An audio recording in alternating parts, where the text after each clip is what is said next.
Has it sunk in now what you've achieved here? Yes, of course. So we had a few days to enjoy the moment on last Saturday, but also, to reflect a bit and to feel really proud also in the recent days. And of course, we know that we achieved something extraordinary. It was a really special and unique season, and we know that we made history for this club, and of course. It was an unbelievable feeling, and we are unbelievable, full of pride that we were able to reach this for this amazing club, and there were some good days, that's for sure. Was there a point in the season where you really began to believe that this was going to really happen for you? I think there were many key moments during the season, also perhaps special games when you could speak about, you can feel that something develops during the season, but it's more like the small situations in the dressing room when you got the feeling, perhaps experienced player who expects always, because he's a leader in a group, to play each every game. He has to accept that he's sometimes not in the squad or not in the starting lineup, but still goes and works for them with his spirit and supports what we're trying to do. So it was more like not about the big shining moments in the spotlight. It was more like the small moments in the dressing room, and you got the feeling, with this group of players, we can achieve something really extraordinary, and we get many of these moments. And when you have to praise really some players for their behavior and their work ethic and their attitude, and when you realize this each every day, then you get more and more the feeling, we can really do something outstanding, extraordinary, and thank God we did. And to achieve with young players like Max Aarons, Ben Godfrey, Jamal Lewis, Tom Cantwell in the team, how satisfying is that? I think we broke many rules during this season, because without any doubt the championship is one of the toughest, if not the toughest league in the world, with so much load. And we were under unbelievable financial pressure, had to sell some of our best players, had to work smart in our recruitment, but also with many of our young talents. And the perception was always like, you need experience in this league, and you need to spend lots of money for quality in this league, and with beautiful football you can't win games. And we broke so many rules during the season, and it's outstanding. And 100% the consistency of our young players is also one big topic, because of course young players are delivering sometimes with good performances, but they are pretty often not that consistent. But this group of players were anyhow able to get their feet on the ground, and to be not too carried away of all the praise and all the compliments. It's more like to be really fully focused and switched on and concentrated on working hard each and every day on the training pitch, and working hard each and every game day, and to think more about the groups and then about the individual success. And this spirit is outstanding, especially in professional football. And I worked already in many really good dressing rooms, but I mentioned a few days or weeks meanwhile ago when I said this dressing room is unstoppable, and this is really my deep believing, because our atmosphere and our spirit within this group of players and within the dressing room was outstanding. And this was also one of the key topics why we were that successful. I know you talk about breaking the rules this season, all the things you just mentioned. How possible is it to break those rules in the Premier League? We will see. We'll have to go again and to try it again. So I think our sporting director, Stuart Webber, mentioned a nice picture. He said, listen, we climbed the Mount Everest and we did it, and right now we have to go back and try to climb it again. So and this is exactly our feeling. We know that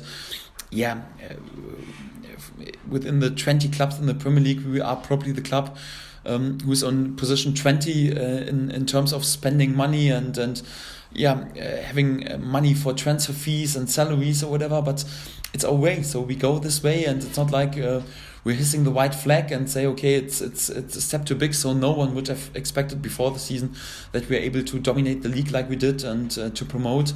And 100% the perception will also be like everyone would expect, with this young group of players and with this just low money we can spend during the next season, that everyone would expect, we are perhaps the favorite of relegation, but we will again be greedy to break all the rules and to show resilience and to go our way. And at least it's the plan, and we'll see how it develops. You mentioned Stuart Webber.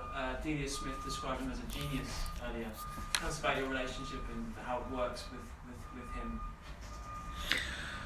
If a club heads into the right direction, it's always up to the key people in the club, and all credit goes to our key people in this club. And these are at first Delia and Michael. So they lead the club with so much passion, and also they listen to people, and they want to do the best for the club. Really, they lead this club so.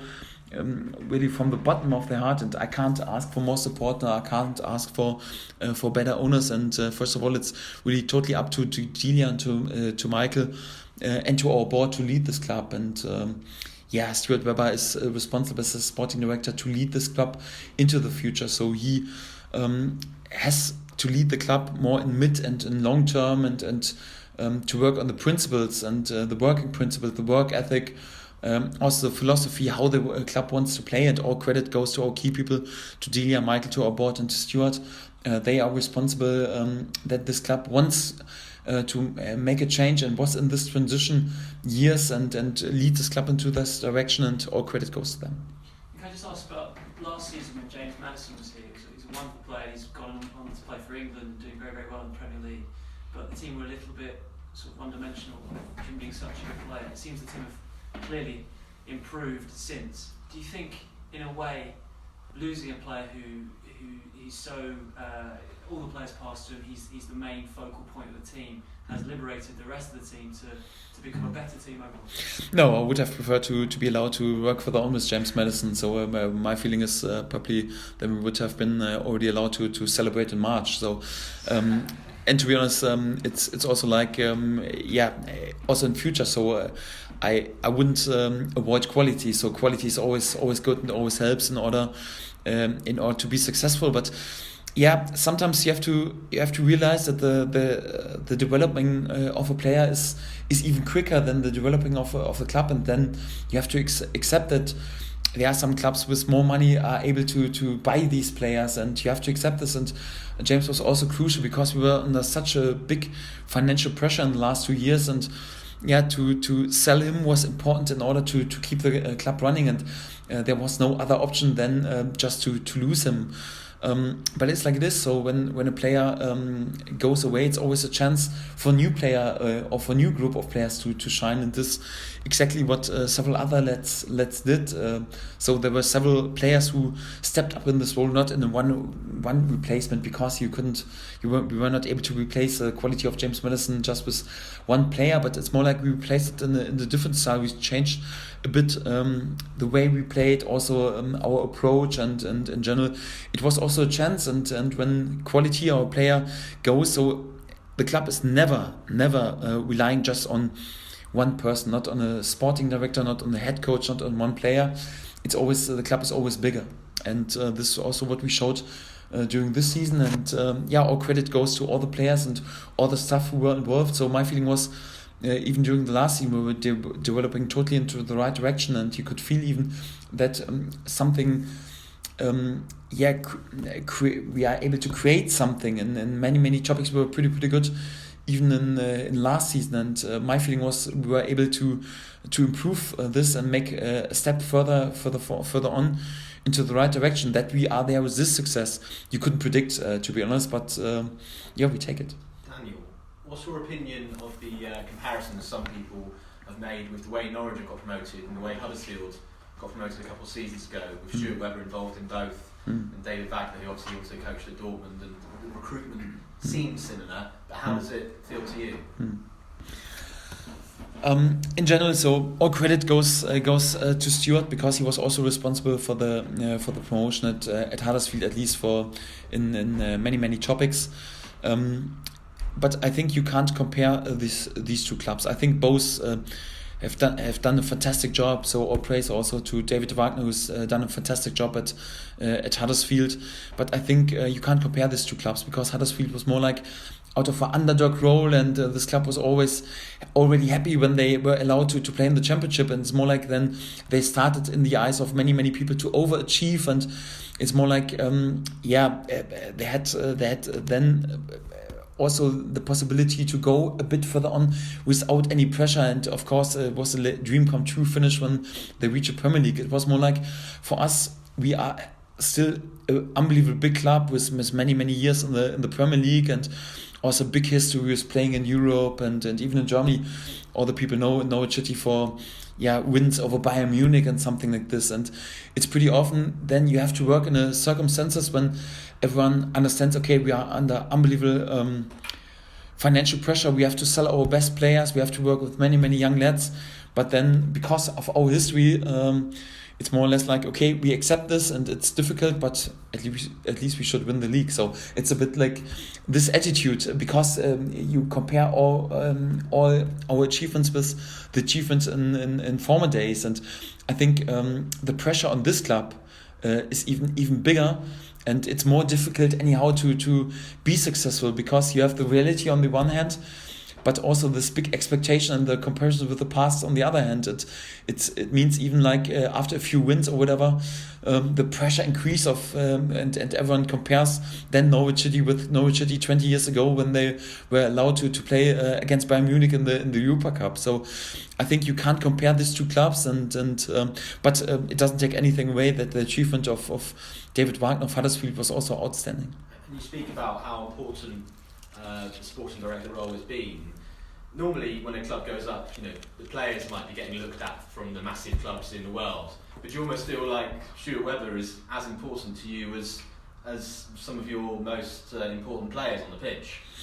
Yes, and well deserved, to be honest, because my feeling is Stuart, he's still young at age, but still working on a top class level, and I'm pretty sure that one day he will either lead this club to unbelievable success, or he will work for the best clubs in the world. So there's nothing which can stop his quality, and also his work ethic, and also his being unbelievably diligent and also his smartness. So I think for me, he works already on a top class level, and he will do this in the future. And like I said before, either he will lead this club on long term to unbelievable success, or will work for the best clubs in the world.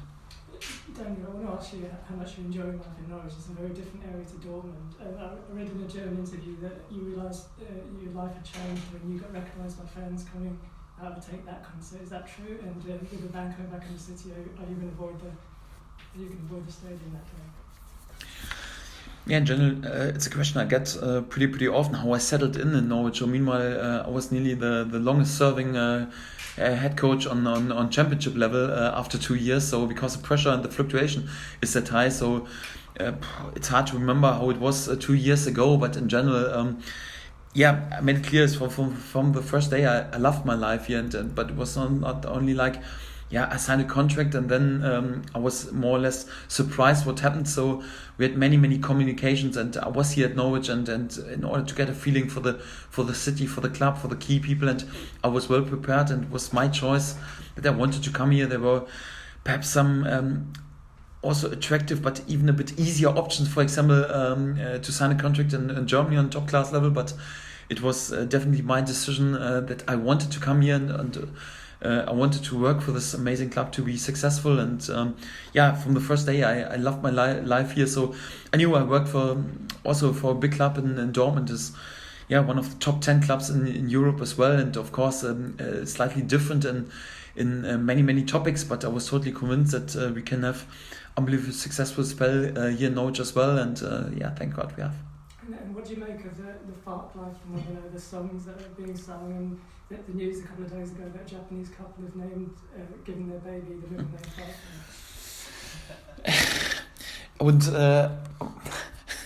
I'm not sure if it's the nicest name or it would be my choice, but in general, of course it's nice when you're praised and our fans and our supporters. We have a special relationship to our supporters, and we know this, and we are unbelievably grateful and thankful for this and for the support and for this unity. But I'm not over-interpreting that. It's quite normal when you're successful and you win games, and everyone is singing your name, and you have many fans, and it's also the same when you lose a few games, and you have to make sure that you don't get all tomatoes or whatever that are thrown after you.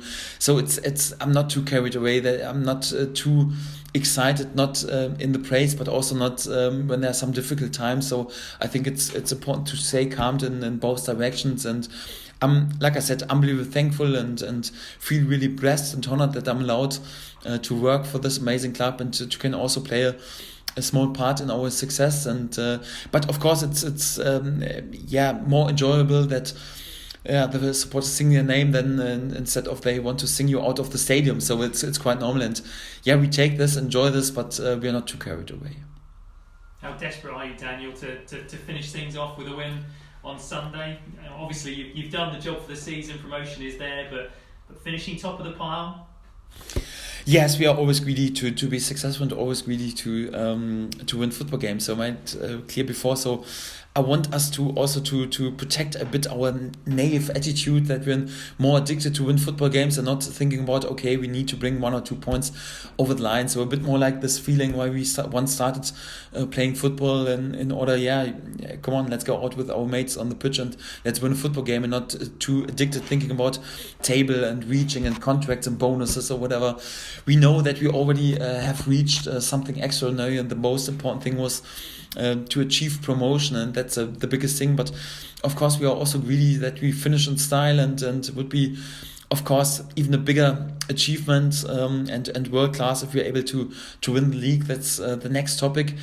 Perhaps not that important like promotion was, but of course we are greedy, and it's not like for us the season is finished. We will go to Villa and try to be at our best and to win the football game in order to finish in style, and also to win the league. This our next claim. Daniel, on that front, lads came back yesterday. How do you sense their mood? Because talk of Everest, but to get up so emotionally high, to come back down again, to go again Sunday, what's the sense you get from that set of players? In general, they are back in a really good mood, and I think it was also important. And you have, after this achievement, they all know that they are meanwhile legends in the history of Norwich City because of what they have achieved. You had to let them celebrate for a few days. I know it's perhaps not the perfect way and prepare for Aston Villa, because the perfect way would have been to be on Sunday morning in to analyze the game, to recover for the lads who were not involved, to be there with a proper training session. But it was important to give them 2 or 3 days off to feel this joy and to celebrate, because if you don't celebrate something like this, then you will ask yourself one day why I'm doing all this disciplined work. And it was important, and I know it was perhaps not perfect in terms of preparation for Villa, but in general my feeling is also like, since yesterday we are returning back to proper professional work, and my feeling is this 4 days should be enough to deal with the hangover and deal with the celebrations, and hopefully it's enough to recover also for the Villa game. I'm pretty sure they will be highly motivated also to win this game, and we try our best to be at our best, and like I said before, so today, tomorrow, also the next days we will work pretty professional, because we want to finish in style. But my feeling was also it was important to allow them to celebrate a bit, because football is also for the fans, it's also for fun, and this is what we felt in the last days. But from now on we will be also desperate and really fully and highly motivated to go further on and to win the league. You're talking about your players. How's it been for you since Saturday night? Have you had a chance to switch off and take it all in? To be honest, we were also celebrating a bit on Saturday evening, and it was nice, and I was not in an unbelievable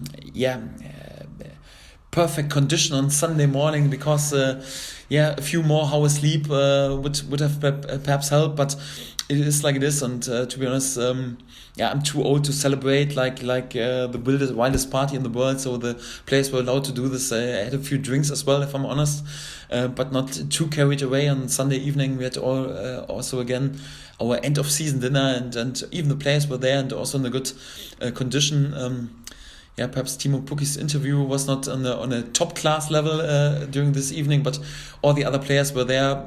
I think not too bad, and I was fit again. And then Monday was a proper working day for me. Tuesday was also a working day. We had also end of season dinner at the academy. So since Monday I'm back at work. The players were allowed to celebrate 1 or 2 days longer, and that's all okay. But I will celebrate then after Sunday, and that's then totally allowed. I'm also looking forward to do this. What's the reaction been like back at home in Germany? And is that something you're going to have to get used to now? Because you can sense there's far more interest, and that's probably part and parcel of being part of the Premier League. Yeah, first of all, we had to cancel many demandings for interviews and TV channels who want to come around. It's also like in Germany, it's a big topic, and especially after such an achievement, it puts the spotlight a bit on us. But to be honest, so I'm not so addicted what the press or the TV channels are doing out of our work here in England. So in what they do in Germany. So because the most important thing is that we made our club and our fans proud, and we spoke about when we signed Stuart and me. Yeah, that we spoke about. We want to give this club and this amazing people and this amazing fans a bit the pride back, and for that the biggest enjoyable moment was that really we achieved promotion and we give a bit this club and also our fans this pride back, and we were able to feel this joy with the people, with the community, with the whole city, and I'm more addicted to feel this than about any positive articles or TV reports about us in Germany. We know that we are in the spotlight, but like I said before, we are not too carried away. If possible, can I just ask you a few more specifically about Villa on Sunday? You talked about the mindset. You do only need a point, irrespective of what Sheffield do at Stoke. But that's not really how you set your teams out to play, is it? You won't be setting them out saying we just need a point here today, guys. Exactly, we can't go out and say, okay, let's try to park the bus and anyhow to get 1 point and to get a clean sheet, and we put the ball over the stand and try to cheat a bit and try to pretend that we are injured and we are not, and take some time away. That's not our style and not our way. And in this way, we are not world class and we can't win football games. So we are always good when we are brave, when we attack the game, when we dominate the game, and this is exactly how we will try to play at Villa Park. We know that we play a side who is on fire as well, unbeaten since several weeks and months, and they will 100% be desperate to finish in style in the last home game, also to create a bit of momentum for the playoffs again, and they want to finish on a high. It's probably the biggest task you can have in such a last game, but it's like it is. We take this task and we were always trying to achieve something extraordinary, and it's now another game where we have to be on a top class level in order to win some points. But this will be our claim, that we also want to win some points, and not only we drive there anyhow to pray for 1 point, we want to win all 3 points, and this is what we're trying to do. You don't think there'll be a sense from Villa at a continued point that they probably want to continue that momentum, but on the flip side, would he maybe look to rest 1 or 2 of his key players, do you think? No, I don't think so, because there's enough time to recover. I think if there's a slight injury or illness problem, I don't think they will risk anything. So that's for sure. But even in this case, then I'm pretty sure that the players will come and they will be desperate to show, okay, they are ready and they want to play in the playoffs. And for that, I'm pretty sure that Villa will be there at their best. But if we are at our best, we have a big chance also to win some points there as well, and that's what we're trying to do. So I expect that Villa will be highly motivated to finish really on a high, and whoever is on the pitch, they will be there with a good team, because they have many options and many players full of class, and we have to be, like I said, at our best in order to be competitive. In terms of your squad, obviously apart from the hangovers, there's no issues at all, and also Tom Tribal, you said possibly might be seeing the specialist start of the week. Is there any update on that? Yes, thank God he doesn't need a surgery, but he needs to wear this big boot in order to calm his leg completely down. It looks like he can join us in the start for the preseason, so it's a long time till we start again anywhere in the end of June or beginning of July, but it seems like he can hopefully join us, and some good news. So at least he doesn't need further surgery, and some good news with him. And he's not available, but all the other lads are. So it's a good sign, and even also a sign that the last 3 or 4 days of celebration were not too bad. So no one fall down the table or the stairs or something like this, so all are available. And to be honest, there was a good performance also yesterday and today on the training pitch, and it seems that they are prepared. 2 more from me. Word on Sheffield United, obviously Leeds not beating Villa, confirmed their promotion. You and Chris Ryder and both sets of players have had some interesting battles, but just a word on their achievement. Yes, he was pretty respectful. Sent me a message after promotion, and of course we had communication. I sent a message back, because he has done a fantastic and outstanding job, and also with his consistency. And when you're there after 46 games, or like we were already after 45 games, and are allowed to celebrate promotion, and without any doubt it's totally deserved, and I think all credit goes to him. So for me, like I said, quality is defined with performance over a long-term period, and this is exactly what Chris has done at Sheffield, and I think he's done a fantastic job, and all applause and all praise is well deserved. And all my congratulations, and also the praise goes to him and all his staff and all his players. My feeling is they have done a fantastic job. Just final one from me. Since Saturday, how much of your time is now getting taken up with Premier League planning? As you said, you've had to work to 2 plans as you did last season. Now you know what league you're in. Is that now dominating more and more of your time? And in terms of the summer, will you not really be able to have any time off at all, or very little? It will dominate my time, so not in the last days, to be honest, because I think it's important to feel a bit joy and to celebrate a bit. And also right now I'm more concentrated on lead this group of players in order to prepare them for the last game, and also to work a bit on their individual plans during the break, that they come back in a good shape. But right now, from day to day, more and more the thoughts will be about the Premier League. But to be honest, my feeling is we are prepared, because the last transfer windows were a bit more complicated, and we had more complicated work to do. Right now we've got a group of players, and most of our key players are under contract, and it's not that we need to sign 15 new players, or we have to do an unbelievable amount of business. So I think you're in a really good shape. It's more like to plan a bit the break, to plan pre-season, also of course to make the final decisions of which players we can bring in, and which is possible, and to plan a bit. And it will take right now from day to day more and more of my time. But in general, my feeling is we're in a good place, and I totally trust also our recruitment, and totally trust Stuart Webber. I'm convinced that we will have a competitive group of players also for the next season.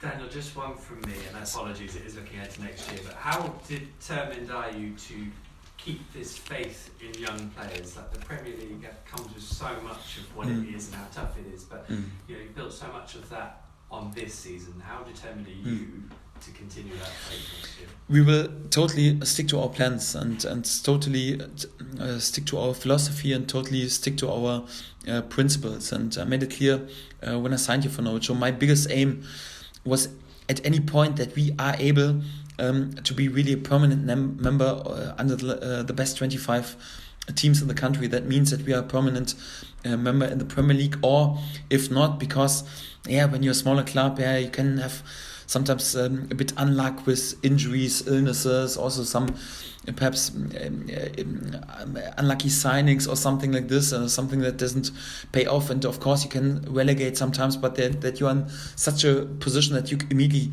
attack back the Premier League. I think the most important thing is that it's not like we lose right now our nerves and think, okay, with some unbelievable spending, unbelievable amount of money, and just sign some experienced players anyhow with the euphorism of the promotion, we can perhaps stay for just 1 year in the Premier League, but then the euphorism is away, and we lost our principles. Then the next season is an unbelievable poor season, and you relegate, and then the club is under the same pressure than they were before, and then financial pressure. You have to sell your best players. So I think it's important that we keep our cool and keep our nerves, and that we stick to our principles, because we can't stay in the Premier League just with individual quality and signing unbelievable experienced players. We have to stay in the Premier League with our identity, with our philosophy, with our work ethic, with our principles, and we will 100% stick to our plans.